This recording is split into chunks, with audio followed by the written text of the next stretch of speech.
ఆయనో MLA నిస్వార్థ సేవను మరిచారు.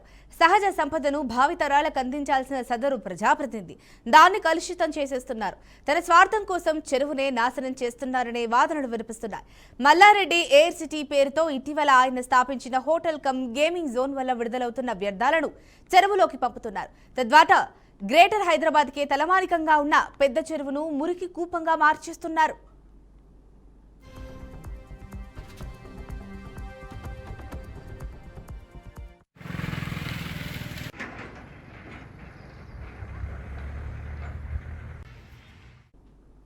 ఆ ఎమ్మెల్యే మాజీ మంత్రి మరెవరూ కాదు, చామకూర మల్లారెడ్డి. డ్రైనేజీతో కాలుష్యకారకంగా మారుతున్నది షామర్పేట పెద్ద చెరువు.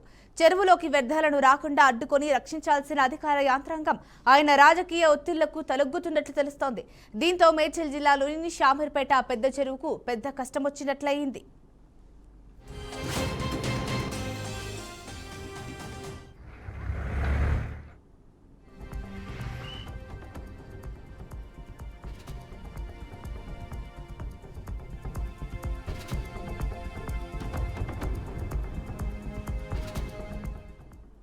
మేడ్చల్ జిల్లా షామర్పేట మండలం కేంద్రాన్ని ఆనుకుని ఉన్న షామర్పేట పెద్ద చెరువు 1200 ఎకరాల విస్తీర్ణంలో ఉంది. అక్కడే సీఎంఆర్ పేరిట భారీ ఫంక్షన్ హాల్, వాణిజ్య భవనాన్ని నిర్మించి పిస్తా హౌస్ కు అద్దెకిచ్చారు. తాజాగా పిస్తా హౌస్ పక్కనే కొత్తగా మల్లారెడ్డి ఎయిర్ సిటీ పేరుతో Fly Hyderabad, Air Eatery, Sunset Stories Cafe, play zone, go karting games సెంటర్ను ఏర్పాటు చేశారు.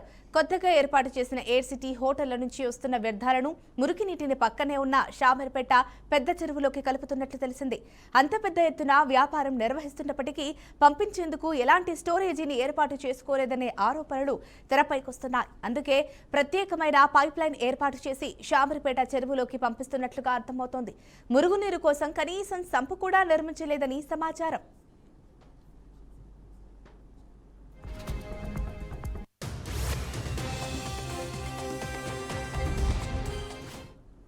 నియోజకవర్గానికి తానే ఎమ్మెల్యే అయినందున తనను ఎవరూ ఏమీ చేయరనే ధైర్యంతో డ్రైనేజీ వ్యర్థాలను నేరుగా పైప్ లైన్ ద్వారా చెరువులోకి కలుపుతున్నట్లు తెలుస్తోంది. మల్లారెడ్డి నిర్వాహకంపై ఇప్పటికే మున్సిపల్ ఇరిగేషన్ అధికారులు పలు ఫిర్యాదులు వెళ్లినట్లు సమాచారం. అయితే ఆయన రాజకీయ పలుకుబడితో చర్యలు తీసుకునేందుకు యాంత్రాంగం జంకుతోందని ప్రచారం జరుగుతోంది. అయితే మల్లారెడ్డి తీరు వల్ల మంచినీటితో కలకలలాడుతున్న షామర్పేట చెరువు త్వరలోనే కాలుష్యకారకంగా మారనుందని స్థానికులు ఆందోళన వ్యక్తం చేస్తున్నారు. చెరువులోకి వ్యర్థాలు రాకుండా కట్టడి చేసి కారకులపై కఠిన చర్యలు తీసుకోవాలని స్థానికులు కోరుతున్నారు.